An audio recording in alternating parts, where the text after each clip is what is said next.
One nation one election विधेयकाला मंजुरी दिल्याची माहिती सूत्रांनी दिली आहे। तर कॅबिनेटमध्ये हे वन नेशन वन इलेक्शन विधेयक मांडण्यात आलं होतं आणि कॅबिनेटमध्ये याला आता मंजुरी मिळाल्याची माहिती आहे। मोदी सरकारचा मोठा अजेंडा कार्यान्वित होणार का असा सवाल यामुळे उपस्थित होतोय। तर या विधेयकावर विरोधकांच्या काय प्रतिक्रिया येणार हेही पाहावं लागेल।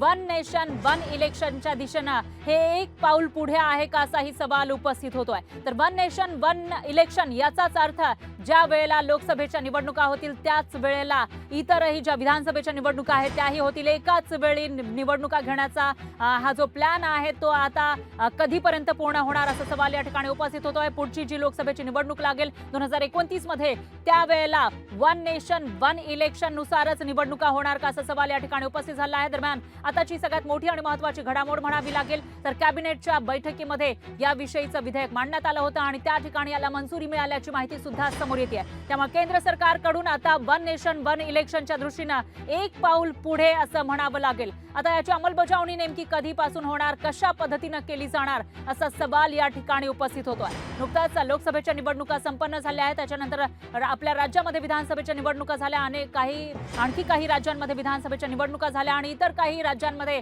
विधानसभेच्या निवडणुका आता पुढच्या वर्षी 2025 मध्ये होणं अपेक्षित आहे आणि त्या पार्श्वभूमीवर आता नेमकं कशा पद्धतीने हे सगळं केलं जाणार वन नेशन वन इलेक्शन त्याकडे सुद्धा लक्ष आहे। तर इलेक्शन कमिशन समोर मात्र मोठं आव्हान असणार आहे, कारण लोकसभेच्या निवडणुका त्याचबरोबर सर्व राज्यांच्या विधानसभेच्या निवडणुका एकत्र घ्यायच्या म्हटल्यानंतर त्या पद्धतीने यंत्रणा कामाला लावावी लागणार आहे। त्यामुळे आता हे सगळं कसं शक्य होणार असा सवाल या ठिकाणी उपस्थित झालाय। मात्र मोदी सरकारचा हा एक मोठा अजेंडा कार्यान्वित होणार का असा सवाल आहे, कारण लोकसभा निवडणुकीच्या आधीपासूनच किंबहुना मागच्या वर्षीपासून वन नेशन वन इलेक्शन विषयी भाष्य केलं जात होतं मोदी सरकारकडून आणि त्या दृष्टीनं पावलं सुद्धा टाकली जात होती। विधेयक मांडण्यात आलं होतं आणि आता कॅबिनेटच्या बैठकीमध्ये त्याला मंजुरी दिल्याची माहिती समोर येते आहे। त्यामुळे वन नेशन वन इलेक्शन विधेयकाला मंजुरी दिल्याची माहिती सूत्रांकडून मिळालेली आहे आणि त्यापुढे आता नेमकं काय होणार, कशा पद्धतीने याची अंमलबजावणी केली जाणार, कधीपासून याची अंमलबजावणी केली जाणार तेही बघावं लागणार आहे। तर कॅबिनेटमध्ये वन नेशन वन इलेक्शन अर्थात एक देश एक निवडणुका हे विधेयक जे आहे ते मांडण्यात आल्याची माहिती समोर येते। त्यामुळे आता त्याच्यावर चर्चा होते का तेही बघावं लागेल आणि विरोधकांकडून काय प्रतिक्रिया येतात तेही बघावं लागेल। दरम्यान यावर प्रतिक्रिया देण्यासाठी भाजपचे नेते राम नाईक हे आपल्यासोबत जोडले गेले आहेत। Ram Naik sir, one nation one इलेक्शनच्या विधेयकाला मंजुरी दिल्याचं कळत आहे कॅबिनेटमध्ये, तुमची काय प्रतिक्रिया आहे, कशा पद्धतीने हे राबवणार आहात? असं आहे की कॅबिनेटने आता त्याला मंजुरी दिलेली।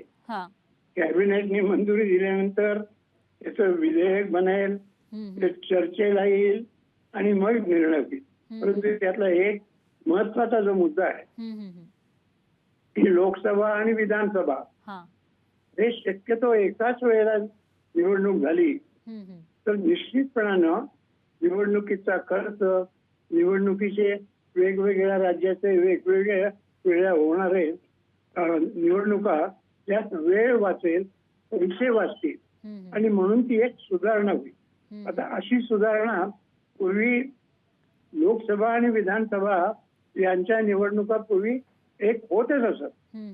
आता त्याला शिवाय ग्रामपंचायत महापालिका यांच्या जोडलेल्या आहेत किंवा नाही हे बिल ते पाहिल्यानंतर कळू शकेल। पण ही कल्पना एका दृष्टीने फारच चांगली आहे की नाहीतर अनेकदा 3-3, 4-4, 5-5 महिने निवडणूक आली, आचारसंहिता लावा, काम होत नाही, असा जो प्रकार आहे त्याच्यावरती निश्चितपणाने ते बंद होऊ शकतं। पण लोकसभा आणि विधानसभा यांच्या निवडणुका पूर्वी एकत्र होतच असत। काही कारणाने एखाद्या राज्याचं सरकार पडलं म्हणून पोटनिवडणुका पुन्हा झाल्या, असं होत राहील। पण त्याला काही इलाज नाही आणि एका दृष्टीने लोकांचे, राजकीय पक्षांचे प्रश्न ते अधिक व्यवस्थित पद्धतीनं चर्चिले जातील।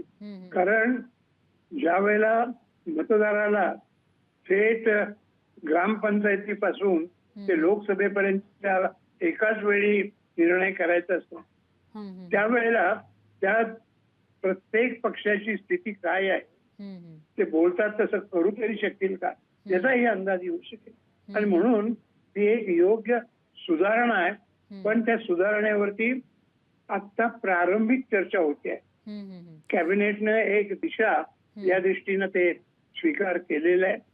त्याच्या जे पर्यायापेक्षा संबंध एका राज्याची समजा सरकार पडलं तर मग ते 5 वर्षाचं असेल तर मग तो का पुढे जाईल आणि या ह्याच्यातून कसा मार्ग काढायचा याची पूर्वकल्पना यायला पाहिजे. आणि जसं लोकसभेमध्ये चर्चा होईल, विधानसभेमध्ये चर्चा होईल, घटनेच्या दृष्टीनेही हा घटनात्मक मुद्दा असल्यामुळं त्या कायद्याच्या बाहेर मला असं वाटतं की समाजामध्येही या सूचनेचा विचार करून आपली मतं लोकांनी मांडली पाहिजेत. सगळा वेगवेगळा विचार करून त्यातनं जे अमृत निघेल, त्यातनं जे निवडी निघेल. नाईक सर तुमचा मुद्दा लक्षात आला आहे. दरम्यान धन्यवाद तुम्ही दिलेल्या या प्रतिक्रियेसाठी. तर राम नाईक भाजपचे नेते यांनी सांगितलेलं आहे लोकांना ही संकल्पना समजावून सांगितली जाईल आणि त्यानंतर त्याची अंमलबजावणी केली जाईल असं ते म्हणतात. लोकशाही मराठी ऐका, पहा, जागरूक रहा.